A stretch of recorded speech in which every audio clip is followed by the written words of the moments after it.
আমার মেয়ে জান্নাতুন নাইমা বাচ্চাদের পরীক্ষা দিয়েছে ইন্টারে নোয়াখালী কলেজ থেকে। ওরা আজকে মানে 9:30টার দিকে যাওয়ার পথে একটা সিএনজি তাদেরকে কিছু নেশা হুঙ্গাই তাদের কাছ থেকে যাবতীয় সবকিছু নিয়ে গেছে এবং তাদের কাগজপত্র গুলো নিয়ে গেছে। এখন আমি কর্তৃপক্ষের কাছে আকুলি আবেদন, আমার মেয়েটা যেন সঠিকভাবে পরীক্ষা দিতে পারে এবং যে পরীক্ষাটা আইটিসিটি পরীক্ষাটা দিতে পারে না ওই পরীক্ষাটা দেওয়ার জন্য সুযোগ করে দিতে হবে। আমি কর্তৃপক্ষকে জোরালো আবেদন করছি।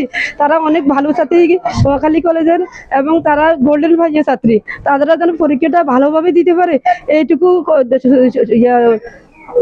আকুল আবেদন, এইটুকু দেওয়ার জন্য সুযোগ তাদেরকে করে দিবেন আপনাদের কাছে।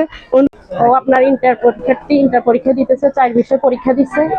আজকে শনিবার, আপনার আজকে 11 তারিখ, যাওয়ার সময় আনুমানিক 9:30টার দিকে ওরে সিএনজির ভিতরে নেশাগ্রস্ত কি খাওয়াই ওদের 2 বান্ধবী, দোনো বান্ধবীর কাছ থেকে সবগুলা নিয়ে গেছে। হাতের ব্রেসলেট ছিল, কানের দুল ছিল, চেইন ছিল, আদার্স ওদের আপনার অ্যাডমিট কার্ড যাবতীয় যে ফাইলটা ছিল ওই ফাইলটাই নিয়ে গেছে।